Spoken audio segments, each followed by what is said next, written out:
as you're going through all of the rookies, Shane, and doing your whole process, have any of these guys that stood out as possible busts, regardless of where they stand? Are there any that like everyone likes that you just don't at this point in, that'll be in our rookie superflex drafts in the first round? So in the first round, I guess Mathew Golden. Yeah. But does everybody like him? Yes. Do they? Yeah, he's one of those guys that was like, I think, with that 40 time, like he's now almost people are locking him into the first round of their rookie drafts. Like I did a mock draft. It was with Dave Kluge and Theo, and I took him at 205, and they were both like, that won't happen ever again. So, yeah, okay. So maybe the community does like him, and I am right for not liking him. Not liking him is a strong word, right? Like I don't want to feel like it sound like I'm like hating on some 22-year-old kid. Why not? We only care about our dynasty teams. If he can't produce for me, I do hate him. F them kids. I mean, hate him means like you wouldn't take him at 107 in your rookie draft. Second round, cool, because he's going to have first round draft capital, right? And I know we are a more advanced society now. In the olden days, when we were younger, we used to care a lot about college production. He doesn't have it. Now, maybe that's because his quarterback was overrated and never really any good. Maybe that's because he had to share the field with no one of note. It's just, you know what I mean? There was also this stat that a couple people threw out. I didn't verify it, but I'll just assume it's true, that wide receivers that ran like the fastest 40s just don't produce at top 24 levels in the NFL for whatever reason. Now, I don't know if there's correlation because, well, I'm not smart enough to understand what correlation is and how it exactly works, right? Or I don't know if there's causation or if it's just smoke. Yeah, right. Not signal. But I do find that interesting. You know what I mean? Yeah. Like if something always happens, I don't know if I need to know that it's exactly correlated, but if the sun always comes up, I'm going to assume the sun always comes up. You know what I mean? And if that's just the case with fast wide receivers for some reason, super fast, right? Not just fast, but super fast. I'm going to be a little concerned about it. But wasn't Xavier Worthy? Wasn't he a top 24? He was. He was, though. So whoever threw that stat, no, he wasn't. No, I'm saying like at the end, like you don't think he's ranked as a top 24 wide receiver? Yeah, you know what? He is, what was he last year? So I actually should know this off the top of my head. Wide receiver 40, right? And a lot of it came on at the end, though. And if we had to guess upward trajectory, I would say he's going to be easily a top 24 wide receiver without a doubt, right? Like that's just, if you go through the history of rookie wide receivers that have scored 11 points per game as a rookie, there's a high rate compared to the general population, not us, general population of the NFL, that they go on to produce at wide receiver 2 and wide receiver 1 levels. So Xavier Worthy is probably going to break that, right? And that is one of those things like you do it once or twice, and then that, I don't want to say myth, but that stat is meaningless at that point. No, it's funny. I thought I was going to really smash the point home here. I pulled from week 10 to 17 last year, and he's wide receiver 23, just barely inside there. So your point stands. It's actually really good. Like you're not going to be hypnotized by the speed. Now, Xavier Worthy came on, and he's the type of player you're going to draft in your dynasty startup leagues where you draft him and you just put him in your lineup every week, for better, for worse. You're going to take those 3 and 6 point games because the 2-catch. I mean, didn't he have the first play or the first drive of the game 1 last year? He had a rushing. You remember, and everyone went nuts on that one. Yeah. He had the it was a rushing touchdown, right? It might have been a reverse, whatever it was. It was a big touchdown. The Chiefs seem to have that effect with rookies, right? Although I'm going back like 8 years. I'm thinking Kareem Hunt like it was 2 weeks ago. But you know what I mean? Like Kareem Hunt had that first game where it was like, oh, this dude's going to be special. And that's what he did. And then he kind of, how they used him changed, right? What's interesting about Worthy, just because we're on the topic, has nothing to do with rookies, is look how his usage changed throughout the season, right? Like when Rice was there at first, he was this, I don't want to call him a gadget guy, but that's kind of what he was, right? And then they tried to force him into kind of the Rice role when Rice was out. And then when they got Hollywood back, they found this like perfect role for him. Excuse me. And he went on in the Super Bowl and absolutely was great. Now, mind you, none of his scoring actually mattered at that point because the Eagles are up by about 37 points. But point holds. There's blowouts in every season, and wide receivers are going to score. So yeah, he might be a guy that breaks that mold.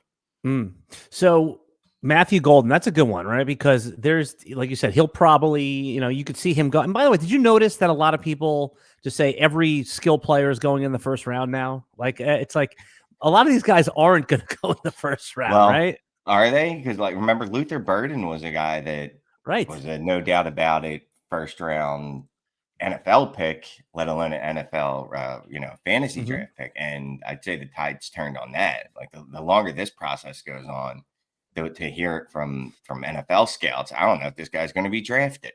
It's a little hyperbolic, but for us, if he's I don't know if he'll fall to the third round, but he's definitely fallen from what most people had him at. Why though? What has happened with him that makes him, that his stock has fallen? I mean, what's changed? I don't know that anything's changed other than people get a chance to actually dig into tape, right? I don't know that you get to dig into tape, and I'm not a tape guy, so let me just put that out there. But you don't get to dig into tape during the season as much. All his underlying metrics, right? Like his college dominator, the things on player profile, his college target share, his breakout rate, all that stuff was good. Part of it, though, is he's a slot receiver, right? So he's a limited role.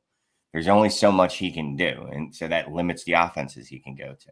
He can't go to Seattle, right? Because if does, well, because they have 37 slot receivers. Right. You're saying he doesn't fit. Like receivers are different. You try to put them together. You have the big guy outside, the slot. Okay, that makes sense. Right. And he's not. I don't dive in the tape, but from what I understand, he's not a guy that you're going to be able to kick outside and be comfortable with him as an outside receiver. So that also limits to where he can go. How heavily do you weight the landing spots? I mean, will you basically bury a guy just based on landing spot? Because this happened with like with CD Lamb. Remember, he was behind Amari Cooper. So that was what I asked you this last year. We had a pretty good conversation on it. Is it different with different positions? How do you treat landing spot with some of these guys? So first things first for me always is the talent. That's always the most important thing. But I'm not going to be so blinded that and let's go to the extreme. Not even the extreme. Cam Scatteraboo lands in Detroit. I'm probably not feeling great. Now, I should probably look at it and go, well, that might mean that David Montgomery's not going to be long for there. Let me take a look at his contract. Right. But generally, obviously landing spot is a big piece of the puzzle. To pretend it's not is joking yourself. That's not I think it's the biggest. That's not even a term. I don't know if it's the biggest only because you just mentioned CD Lamb.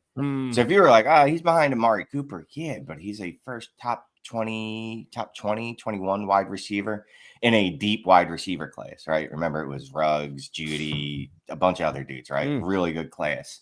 And he got pushed down a little. But we loved him coming out of college. It is a big piece of the puzzle. I think it's almost more important. Franchise, is that franchise a good franchise, right? Do they turn out rookies? Do they have a history of, let's say, Pittsburgh, for example? Like if a running back goes to Pittsburgh, I like the landing spot because I know they're gonna give him the ball a ton. I don't like it as much because they do have seen, at least over the last however long Harris was there, they had like a split role where it was Harris was specifically outside of his rookie year. He was the first two downs, and then Warren would get in there on thirds and be the pass catching back. Yeah. But landing spot obviously matters, right? It definitely does. It absolutely does. If you have a wide receiver that goes to the Cleveland Browns and they don't draft Shedeur Sanders or Jackson Dart or Tyler Shuck, because everyone loves him now. He's like my favorite guy now. How are you going to feel about that wide receiver, knowing that wide receiver rookie production does have, I don't have the correlation, but it has a very strong signal to how they're going to produce throughout their career. If they bomb in their rookie year, it's very rare that rookie wide receivers are then going to go on to be fantasy producers. Now, what defines a bomb? That's important right there because, you could argue that JSN bomb versus expectation then pops. So what do you think is how would you classify dead in the water after year 1 out of 1? Is Xavier Legette that type of bomb? Oh, yeah. Xavier Legette's done. So I just did a Shane Says video couple weeks ago where I went through the rookie wide receiver production. Be good if I actually had the notes or knew where. And by the way, what Shane's talking about, Shane Manilla, DD Fantasy Football, he puts out these Shane Says series where he just dives into a topic. All the links will be in the video description below here. I didn't properly introduce you. We just get right into it. We don't get crazy. But yeah, but I watch all those videos.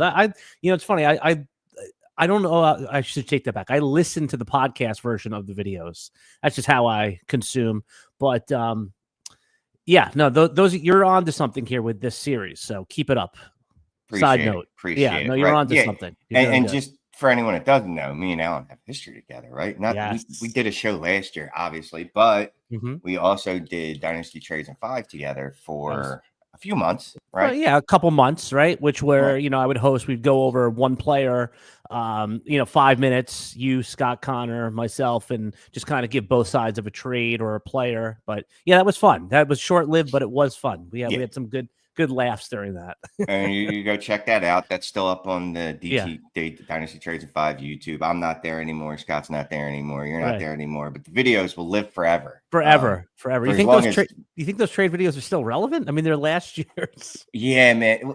So you know this though. What did we usually talk about? More process than anything, right? That was always our big thing, and that's what's different about me and Scott generally than a lot of people, though I have seen more people get into the process thing. But I understand why more people don't, because quite honestly, you get more clicks when you're just takey and give top 10s. You think fives. So? Yeah.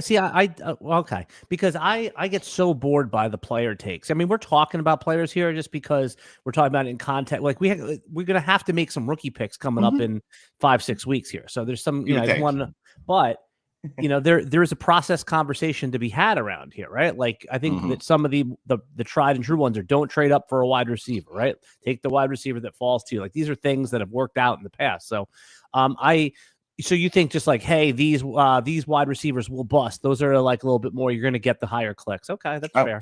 Definitely. Because no, I don't want to sound degrading to people. That's just it's easier content to digest. It is. If I'm driving in my car, that's easier for me to penetrate my brain. Yeah, it's a little boring though. It's a little boring. To me, it is. It is, right? But we also do how many podcasts and videos and how many do we listen to? You know what I mean? Like we do, like me, I have 16, 17 podcasts in my feed. So sometimes I'm not gonna lie to you, I do like little bite-sized, give me top 10s, give me top 5s. It's easier for me to digest than some of the theory stuff. Yeah, we do that a lot over on RotoWire YouTube page, especially like this time of year. It's like fantasy baseball. We do a ton of stuff there, and people just want to know like if you're just playing fantasy baseball, you're going to pick up that draft guide a week or two before. Same thing with football. Just tell me the 10 sleepers, the 10 busts, and you're right. There's a place for it. There's a place for it. Definitely. Not everybody's into it as deep as the dynasty leaguers, the 40 leaguers, all that kind of stuff. How many leagues are you in right now? I'm down to 27. From where? You said from where? Ooh, my highest ever was 55. Yeah. And that was absurd and insane. And it wasn't manageable. It wasn't doable. It's not fun. It was like a point of pride. Like I'm in too many leagues. Like I'm cool. Right. Like, no, dude, this sucks. Like I don't want to be in this many leagues. Like make it stop. So it was a flex. Slowly but surely whittled it down to what is manageable for me. 5's manageable for some people. 27 is very manageable for me. I was in 41. This is heading out of the season, and I cut it down to 13. 13. Nice. 41. Well, I was just like, you know what? I just have to rip the Band-Aid off.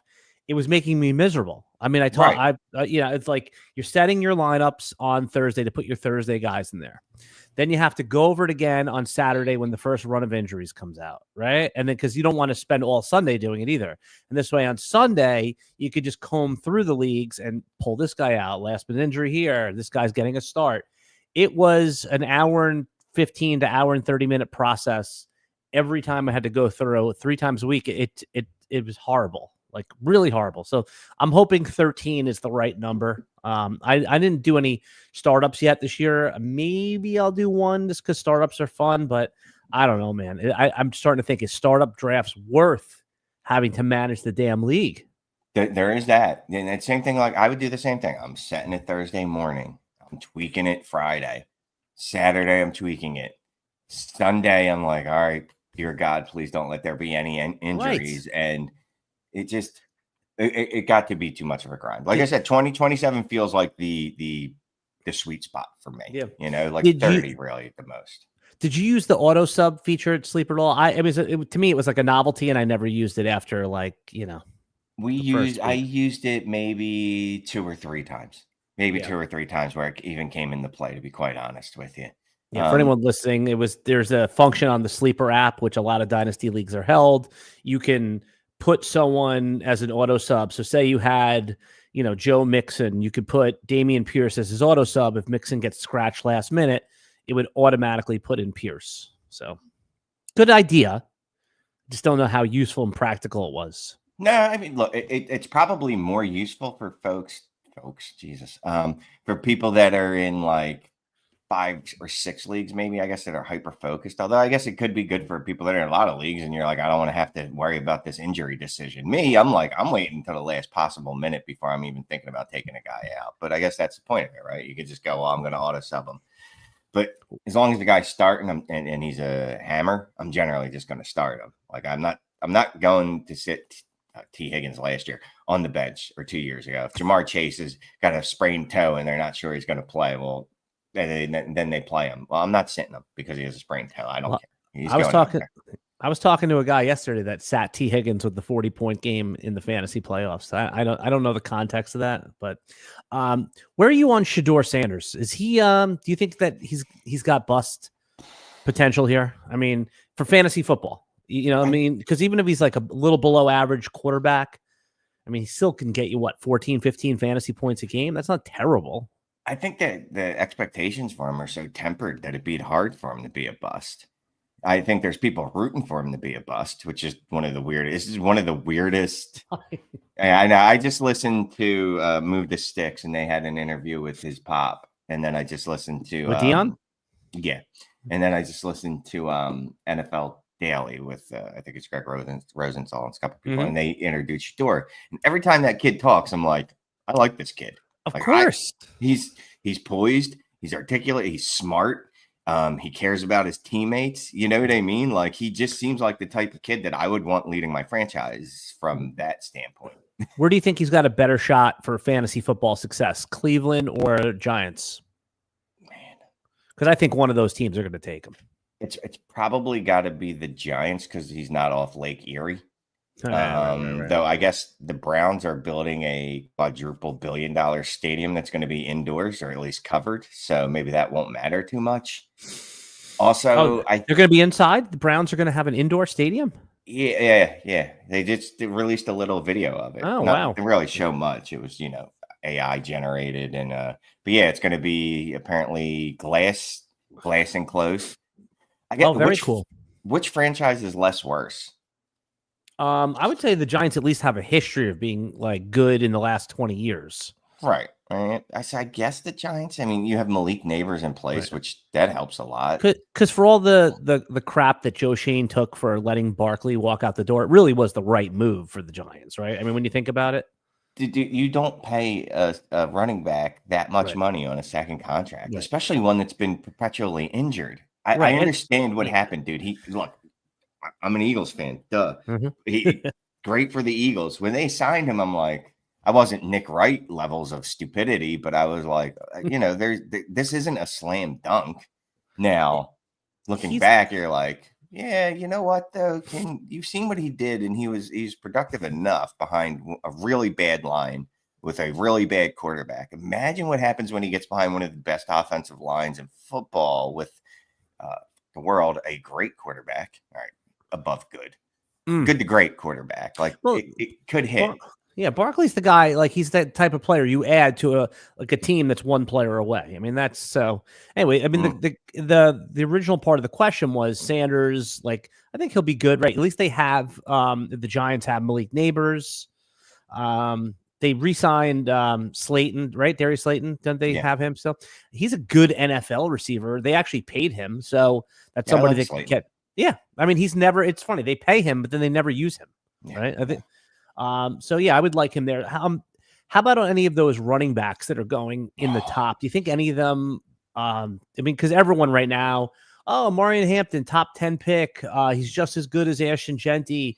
Both of the Ohio State running backs. I mean, it's the best running back draft. Some of these guys are going to bust, Shane.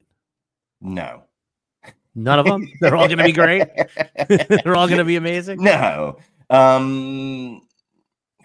Yeah, which ones are going to bust?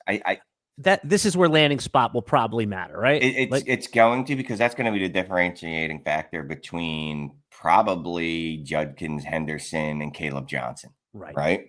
And then if you bring it in, if it's Henderson and Judkins, and then Caleb's part of that next tier, and then it's like Scadaboo and Giddin and I don't know, even Devin Neal. I've heard, you hear everyone's got their favorite guy out of this class. Mm-hmm. It's just going to be, the problem is we're probably not going to get a lot of clarity for what we want. Like, we want a bunch of guys going in the first and the second, because then it's easy. What's most likely to happen is we'll have 2 or 3, maybe even 3 guys in the first, 4 guys total in the first 2 rounds, and then a bunch of guys in the third and the fourth in situations that are kind of all good, hopefully, so that it's not a bad decision. But there's definitely at least a couple of these guys that are just going to end up in places where you're like, well, it was nice knowing you. It's just going to happen. Like if a running back goes at pick 40, round 2 to the Saints, that's good draft capital, but Alvin Kamara is still there, right? I mean, it's like, I would like that though, because I assume Alvin Kamara is going away at some point. But let's say, I also made that guess last year with Kyron Williams. I'm like, right. I love Blake Corum. They got him in the second round, third round, wherever they got him. Oh, they spent draft capital on them. Kyron Williams fumbles a lot. He gets injured a lot. Didn't matter. Blake Corum played a little bit more than me. And Kyron Williams, you know what I mean? I think he played every game.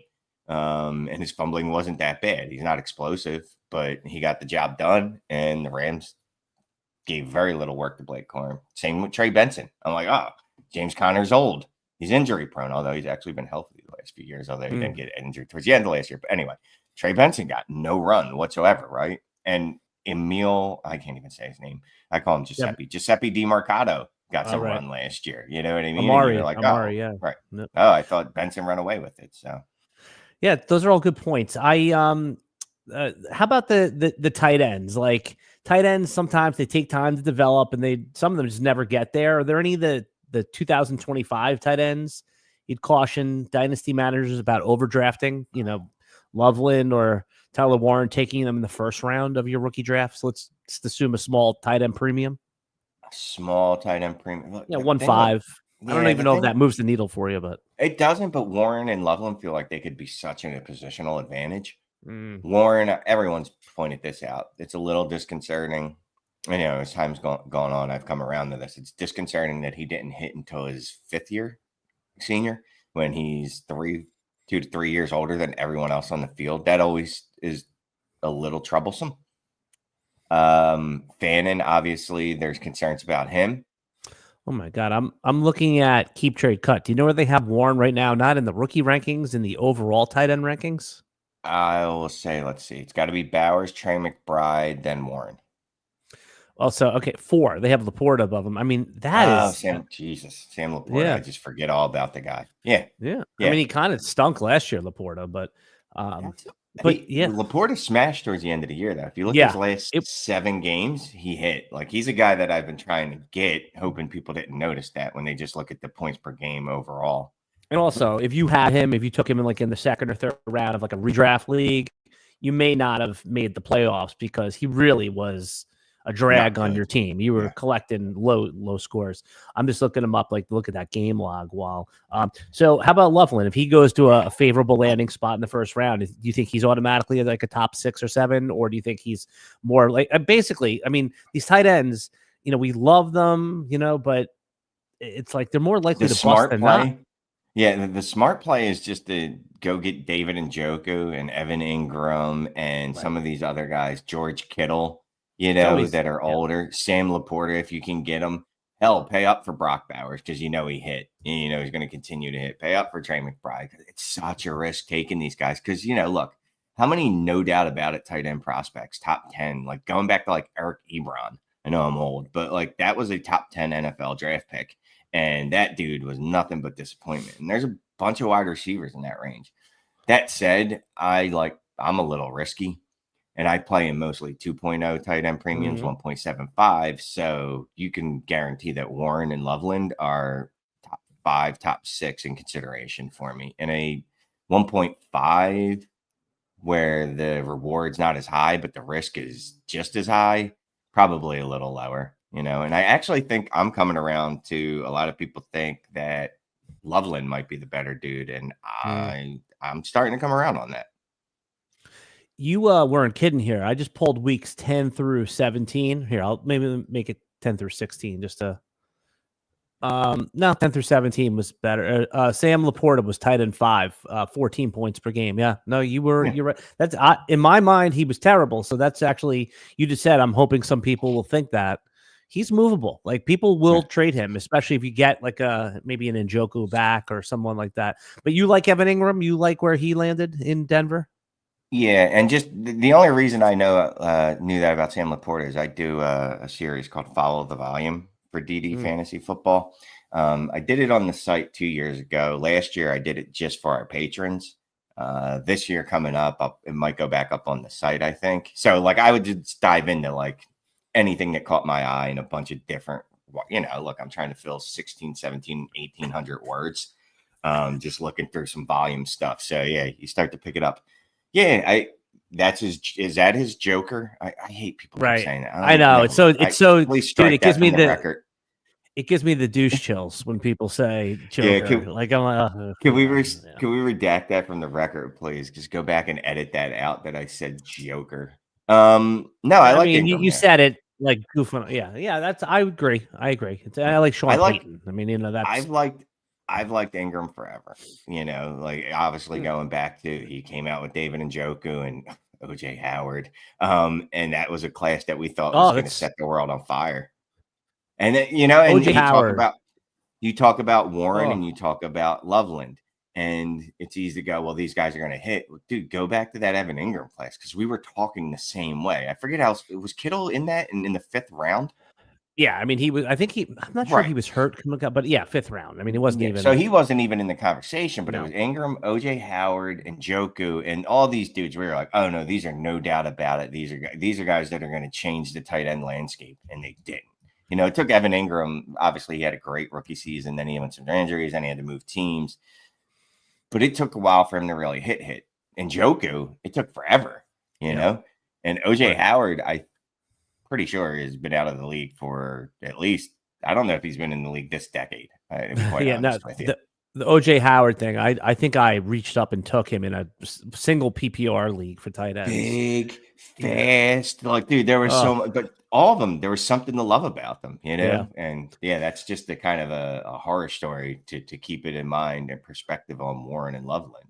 You think Ted McMillan has bust potential on him right here? I mean, they all have bust potential, but no one seems to think he's like a true wide receiver 1 in the class.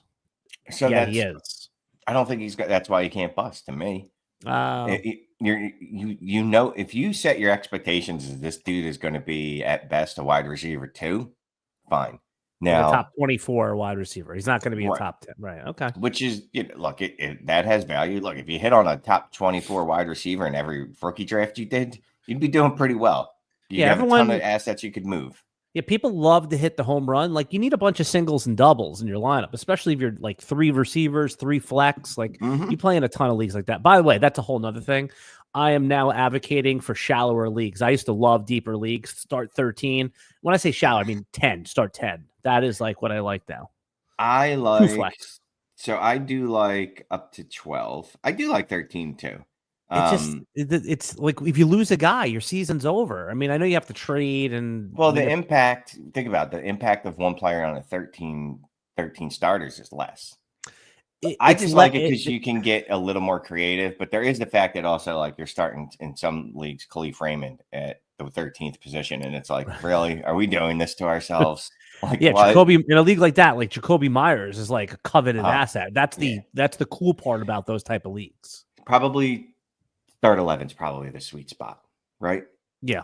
That's what I think. I think start 11 is still the sweet spot because it's not like at that point you're not just throwing in Khalif Raymond's and I'm trying to think of all I can think of is Khalif Raymond for someone. I have De'Ami Brown in the lineup. Yeah.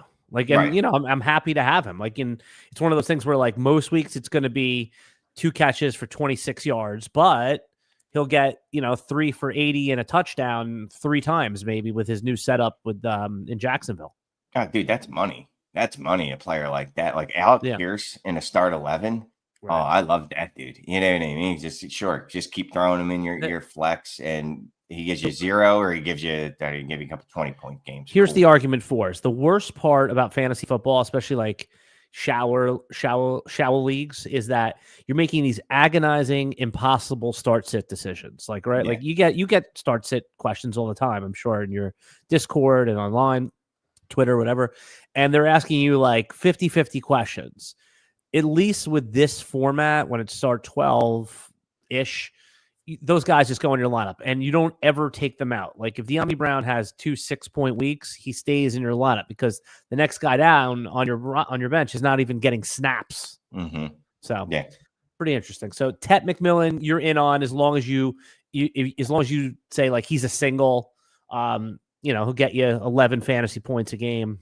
You're happy. Yeah, I'm probably not going to end up with much or any of them, to be quite honest with you, just because where he's going, he's generally you have to draft him. I prefer the running backs.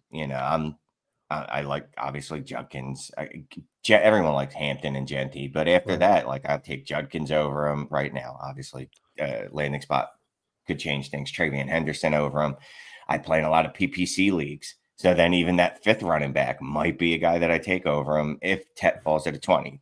If Tet's in the top 10, well, guess what? The NFL just told me they think a lot more of him than I do, and maybe I should readjust my thinking on him.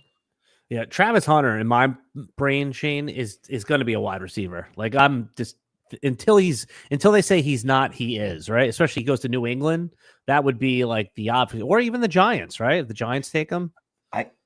It's so funny, right? Because we haven't had any news whatsoever to indicate one way or the other. But yeah, the sea changes. That's what it feels like. Like, all right, he's going to play more wide receiver now. And what's that based on? I'm not really sure, to be quite honest. I mean, all like the Todd McShay types, they all say he's a more finished product at receiver than he is at defensive back.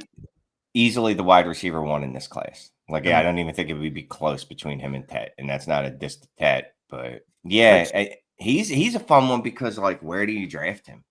Where do you draft him? Because you are taking some risk that he plays. What if he does half and half? What if he does decide to just play more cornerback? I don't know why he would do that because the money's at wide receiver. Right. That was the money part.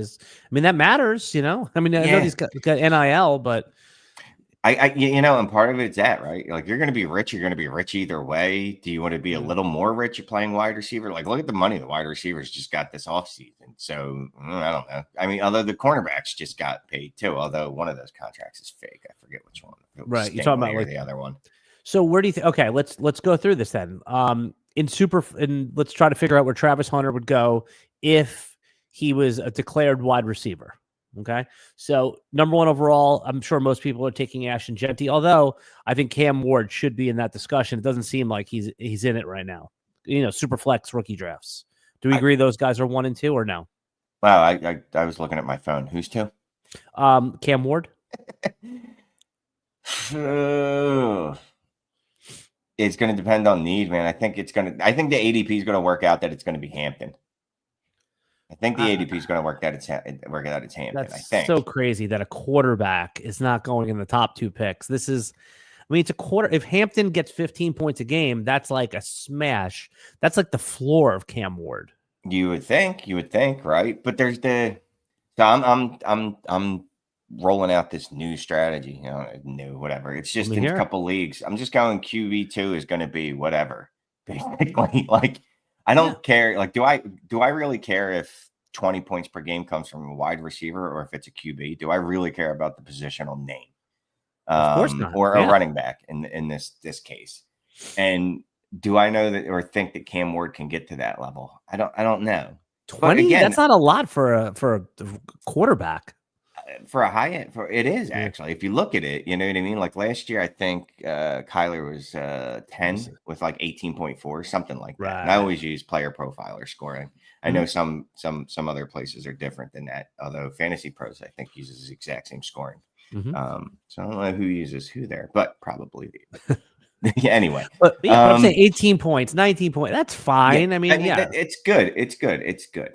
Look, I can't argue with anyone that takes Cam Ward. Honestly, I can't. But to me, I think people are going to go Hampton. I think people think Hampton is basically Ashton Genty light. You know what I mean? Like they're not expecting 15 points per game from Genty, which would be an absolute smash as a rookie.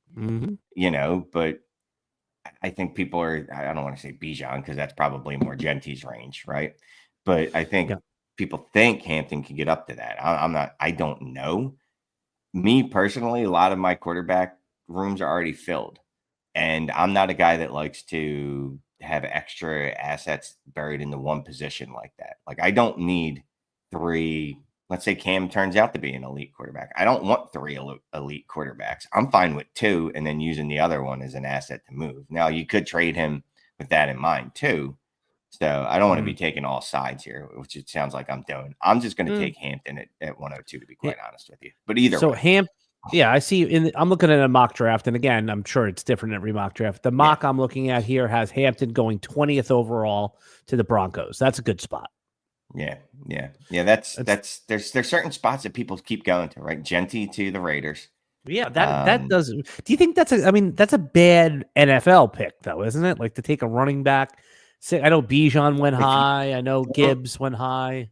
If you don't love the quarterbacks, right, and you have Geno, so you're looking at what, a two-year window. Like God love Pete, but he's an elderly gentleman. I mean, this is not a long. He looks better than me, and he's 30 years older than me. But but it's not a long-term outlook there. I don't think. I think that might be a team where if it is long-term, they might take a quarterback in the second, bring up Tyler Shuck again, maybe Brady Cook later, something like that. Would you take, like, if the under over was set for running backs, like on whatever gambling site you use at 1.5, you would take the over? You think? Yes. You think Hampton's a lock in the first round? Yeah, that's what it feels like to me at this point. What happened to not drafting running backs in the first round? Like this was a thing, and then it's not anymore. Like it's so crazy. I mean, Travis Etienne and Najee Harris, you could argue those did not work out, right, for first round running back. Yeah. But Bijan and Gibbs are like difference makers, you know. And we collectively, not me and you specifically, we trashed the Gibbs pick. Like, what are you doing? This is terrible. Maybe not so much. Right. And that's part of it, right? Like if it's a special a player that you think is special, fine, do it, right? And that's what people think of Genty, obviously, and that's what people think of. Do you think Genty's that? Do you think he's like, not generational, bad word. I hate that. Yeah, that's worse than what's the other word we used before we Joker. said Joker. That's generational Joker. Yeah, that's Evan Ingram. He's a generational Joker. But do you think he has like Jonathan Taylor upside? Yes. And I was watching, I was watching something with my kid the other day, and it was highlights, but I hate doing this because I am not a scout. Contact balance. It's so hard to get that dude down. Like he just like bounces off people, runs over people. It's just so hard to get him down. Obviously, the level of competition is what everyone brings up, but he does look special, man. He does look special to me. Now, I don't know if he's Bijan. I don't know if he's Barkley. I don't know if he's JT. Like there's differing levels of special. Maybe Zeke Elliott. I think he's better than that. Better than peak Zeke, huh? Yeah, I think so. But I was always an Elliott hater, and I don't think Elliott was ever that good. And I think it was all the O-line, and I never liked him. And I think he looked like an evil Ewok. So that colors my opinions on it. I'm an Eagles fan, so I hate most things Cowboys except for CD Lamb. You brought up player profiler, so I just went there to see who they best compared Genty to. They have LaShawn McCoy. Not bad. That happened. Yeah, I don't.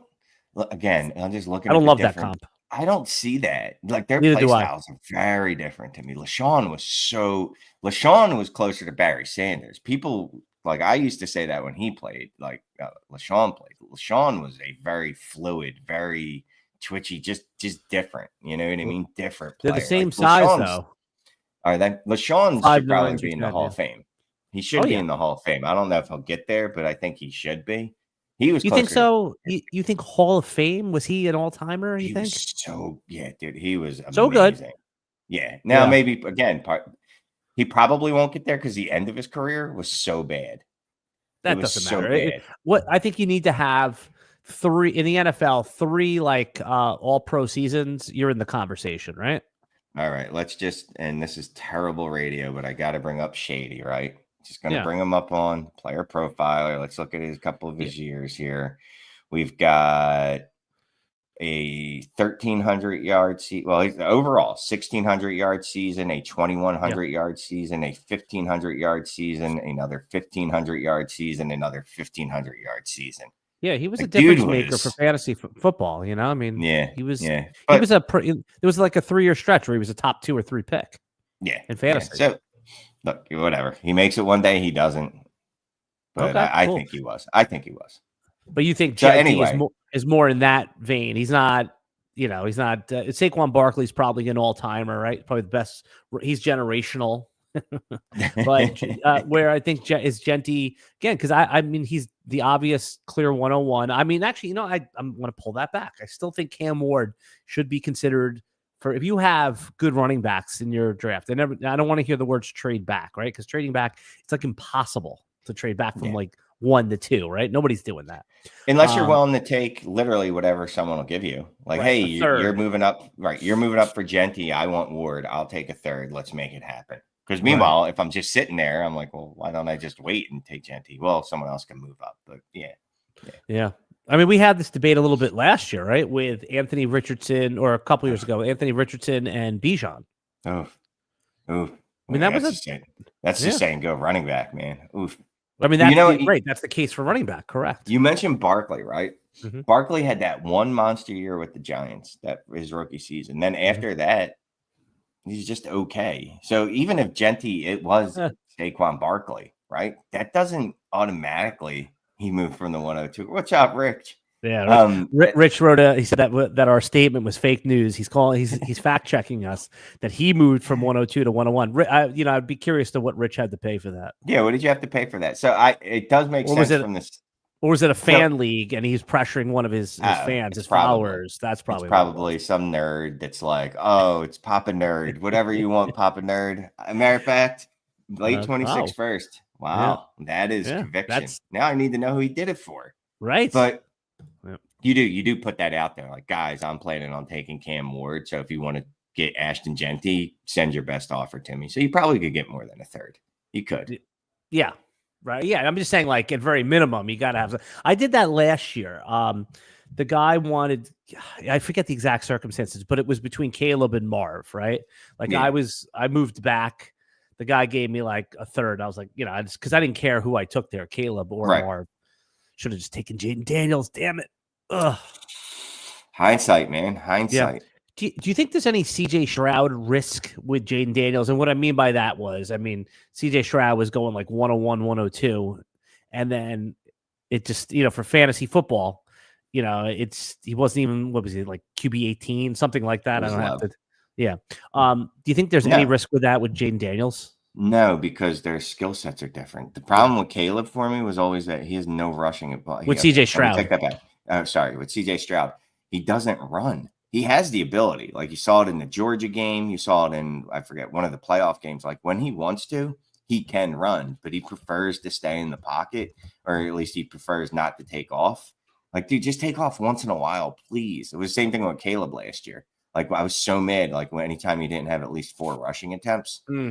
But Jaden Daniels, you do not have that concern even a little bit. And just having the threat of that can do things, right? Like, Patrick Mahomes doesn't run a ton, but the fact that he can, that's hard for the defense to defend. So no, I don't think so. Just because that rushing ability, first of all, it'd be foolish if he doesn't do it sometimes. You know what I mean? Because he's so good at it. So I don't see that at all, to be quite honest with you.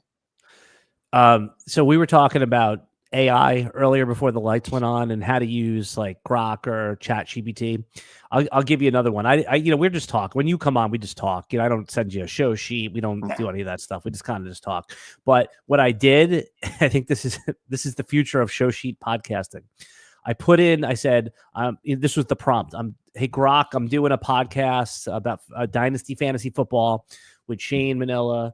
Here's his Twitter handle. Scan his all his posts and tweets and come up with 20 questions based on what he's talking about recently. And it spit this thing out. It's amazing. It really is amazing. It gave me a list of like 20 questions to ask you. Some of them good, some of them bad. But I mean, it really is a good way to outsource. I mean, because I used to spend like when I first started podcasting, maybe like an hour and a half writing questions and going over them. And Yeah, no, I just in my real world job, I use Chat GPT all the time because What do you do? What's your real world job? Do you say that? I'm a director for a housing authority. Mm-hmm. So basically, I'm senior management, right? So I have to write lots of reviews. I have to do presentations. I have to do a lot of memos. I have to do a lot of writing, creating trainings and things like that. And it's good for you could just plow in a bunch of things, right? Just hey, here's an outline of things that I have. Can you make this a coherent, like fun training, right? And it'll spit it out. And you just have to clean it up a little because some of it's like, well, I'm a computer, so I want to destroy the world. And you're like, all right, let me get that out of there, Skynet. But dude, it's so useful. It is. Yeah. Is it going to take jobs from people? Probably. But it won't take? It won't take jobs from people that actually use it. Because if you don't use it. Yeah, true.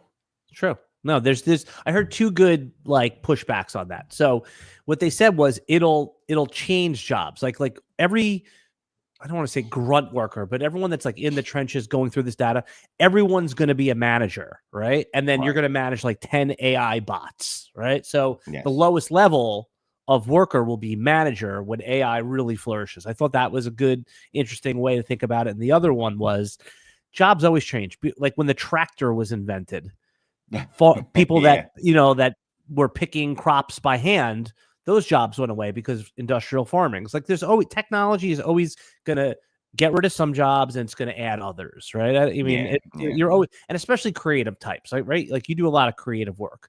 Creative is never going to be able to be outsourced. Like you see what AI photos and artwork looks like, it just looks fake. I mean, it's cool, but it's not. There's difference between like real artists and what AI is going to be able to do. Yep. So here, I'll read you one of these questions. Let's see if it pulled it off here. I mean, this is stupid. I would never ask you this. What's your process for creating dynasty rankings and how often do you tweak them based on new info like free agency? I mean, that's a bad question that it asks. Oh, so yeah. See, that's the AI thing, right? Yeah. So a human would go, Shane hates rankings. Exactly. Shane absolutely despises rankings because they're so static. Like, you know what I mean? Like they just are. And things in Dynasty, it's funny. Things used to be static. You used to be able to update your rankings once every 3 months, but the value shifts are so fast now, right? Because of KTC, because of the explosion of the game, because of Sleeper, because of everybody and their mom literally having a podcast. My mom's podcast is at Shane's mom. No, does she really have a podcast? No, absolutely not. No, but she does. It's funny. My mom does text me every time anything football related happens, just so I'm up to date. She go, my son has a podcast. What's it tell? My mom has no I don't think she fully gets the concept. They're just different generation, But all right, here, I'll give you another one of these. Looking back at past busts, what's one lesson? This is from Grok. Looking back at past busts, what's one lesson from a previous rookie class you're applying to the 25 evaluations? That's actually not a bad question. No. I would say, we're talking about landing spot. Don't overweight it. Yes, it's a piece of the puzzle, but don't overweight it. CEH will live in most people's minds that were alive during that time. So most people listening to this, I would hope. I don't know. Maybe you have a 3-year-old that really likes this show. But CEH, that was literally all landing spot. It just was. Like, right. He was everybody. 50. He was RB5 in every ranking, and he shot up to RB1. Yes. And it was just because, look at other pieces of the puzzle. Yes, his landing spot was great, but he wasn't remotely even close to the top of that class. So if you wanted to move him to like 3, sure, fine. But moving him up to 1, like a lot of us, including me, did, not great. Not great, Bob, at all. And he actually, the first game, he was another one that like went off. And I remember like in the NFFC, the high stakes leagues that draft after the first Thursday night game, he was going like, because originally he was going like second round, maybe like 111. He went like 101 after that first game because you could, pretty crazy. Yep. Tell everybody the most important thing that you're working on right now, Shane, that you want everybody to know about and pay attention to. Let's see. I mean, just honestly, and I don't mean the text in your phone. No. Honestly, probably the Shane Says stuff, the Mannequin Show with Scott every Wednesday. Mm-hmm. Scott Connor. I think most people probably know him if you don't, but he's like my the yang to my yin. We're both very process oriented, but I am a little more freewheeling, and I don't know, we challenge each other. It's fun because we don't always agree and we challenge each other. So that's fun. And like last week or this week, actually, it's Friday, right? Yeah. This week we got into a whole episode on archetypes of deals, not deals, but why you make deals, how the types of deals you make, process deals, tearing up, tearing down, how formats affect the trades, things like that. We didn't talk players except for players being a proxy. We did answer some questions, obviously. So yeah, all my stuff at DD Fantasy, man. That's like I said. And at Shane Says on X Twitter. That's a good. I'll have all your links in below. Yeah, no, Shane. I'm a fan, and I obviously enjoy you as a friend as well. It's once in a while I love to send you a text and just getting into it. You're a light in my day when I text you, Shane. That's for sure. I am. I told you before. People call me sunshine. All right, man. We're gonna pause it here. I can go on for hours. We're trying to keep these things shorter. We already went over. I've been trying to make these 35, 40 minutes, but we're at 50 minutes. When you come on, that's just what's going to happen. And we'll be back, everybody, next week with another Dynasty Fantasy Football podcast.